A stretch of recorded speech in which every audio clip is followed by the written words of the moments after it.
fraud war room using this kind of technology because we'll know who you are and who your doctor is. We can block this.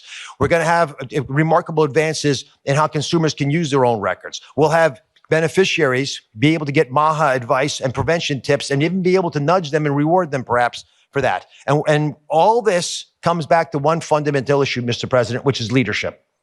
I think 60 people, the biggest, the best, the willing, came forward because of your leadership, because you weren't going to take no for an answer, and they know it.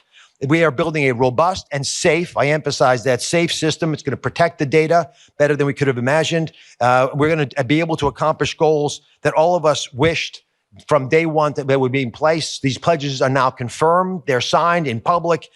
You have therefore empowered Americans to own their property, which is their medical records. I mean, we may be overreacting. It's not as if in the prior administration there was endless coverage when the president tripped up the stairs, or that a CNN anchor wrote a full book about it, right? They've been circulating for months. Photographers accumulating images of Donald Trump's right hand, sometimes showing bruises, other times showing an attempt to cover bruises. But all the while meticulously chronicling the where and when and what is going on over a fairly long period of time. Then, much more recently, another round of speculation, but this time zeroed in on his legs. These are photos of President Trump at the FIFA Club World Cup with FIFA's president. Look at Trump's ankle and lower leg area, apparently swollen, especially compared to the set of ankles beside him. I know that many in the media have been speculating about bruising on the president's hand and also swelling in the president's legs. So in the effort of transparency, the president wanted me to share a note from his physician with all of you today. Trump's age is on full display, as it has been since he took office as the oldest person to ever be president. But it seems like this week it's really getting to him. Not only is there quite a bit of images of him tired and pale looking, but he left the Oval Office at one point with some sort of twitch.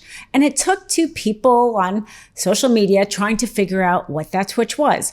Was it a back spasm? Was it a seizure? The fact that doctors online were trying to diagnose perhaps the most powerful person in the world, instead of us having the confidence of an actual doctor's opinion, is everything wrong about the fact that Trump is so old, and yet mainstream media seems to kind of just accept it and ignore it and excuse it and justify it. But the fact is, this person has our nuclear codes, who's acting as if he alone is in charge of literally every lever and every function and every cabinet and every part of our democracy. Certainly, if you have a president who's trying to act that powerful, then you have even more of a responsibility to make sure that person is even physically competent to do that job.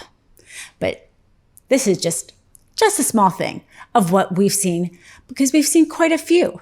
Here's just the latest this week that unfortunately, those of us who were watching were having to figure out what it meant. Can I ask you about Mr. President? Can I ask you about MeidasTouch has always been the network that has never failed to point out Trump's physical ailments, even when mainstream media didn't.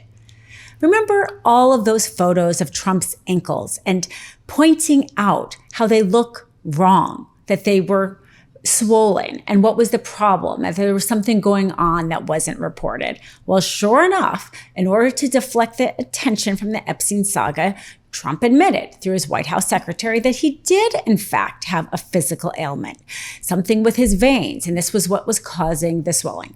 Of course, we never would have known that, but for the fact that they needed to distract us. But the more revealing thing about it is that our observations were right. And just because mainstream media and Trump try to make people not notice, or try to have people forget, or try to get people to ignore it, when he's tripping up the stairs, when he's walking funny, when he's speaking incoherently, we need to call it out, remember his age, and really question and ask for a real doctor opinion, because we deserve to know whether or not this man is healthy or not.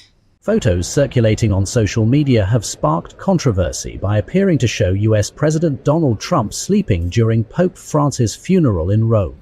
Seated in the front row alongside First Lady Melania Trump and Ukrainian President Volodymyr Zelensky, Trump was captured with his eyes closed shortly after the ceremony began. The images quickly went viral, prompting online criticism and renewed debate, with some users mocking the contrast to Trump's frequent jabs at Sleepy Joe Biden. For land and air systems of the National Guard. مذكرة تفاهم بين برامج الشراكات الدولية بوزارة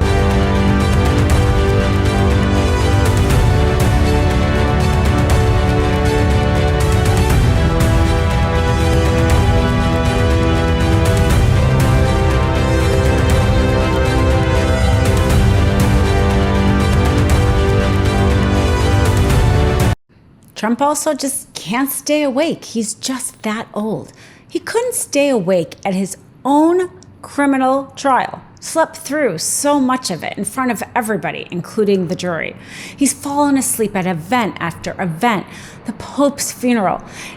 And we are not the only ones paying attention. A Russian official on X posted about Trump saying, "Do not go down the Sleepy Joe road." Well, Trump was so upset about being compared to Sleepy Joe, despite the fact that he's the one sleeping at all times. Never once saw Joe Biden sleeping at a public event. But Trump, he sleeps all the time. He's so mad about it that this irresponsible, dangerous president announced that he is planning on moving 2 nuclear submarines to, quote, appropriate regions in response to what he called, quote, highly provocative statements from this Russian official. This is the combination of when you have somebody who sleeps in public. People notice. Shows how incompetent he is. And when somebody calls him out on his incompetence, he's so thin-skinned that he decides to move nuclear submarines to a country like Russia, or country in the region, in the area, threatening Russia with this kind of move, some sort of tactical move. That is incredibly dangerous. It's exactly why we need to call out his age, his poor health. The fact is, you shouldn't have to sleep all the time. And if you are, you're incapable of the job. Could you imagine if an everyday American worker slept on the job as much as Trump did and then was called out by a colleague, let's say, or a boss or somebody from a competitor or a different company about, hey, you seem to be sleeping more on the job. And your response isn't to make sure that you don't sleep or quit the job because you can't do the job, but instead, like, try to torpedo that other person. This is what Trump does, and this is why we don't stop here at the MeidasTouch from calling it out. New Meidas merch drop! Check out the latest pro-democracy sticker packs, t-shirts, hats, sweatshirts, and more, all at store.meidastouch.com.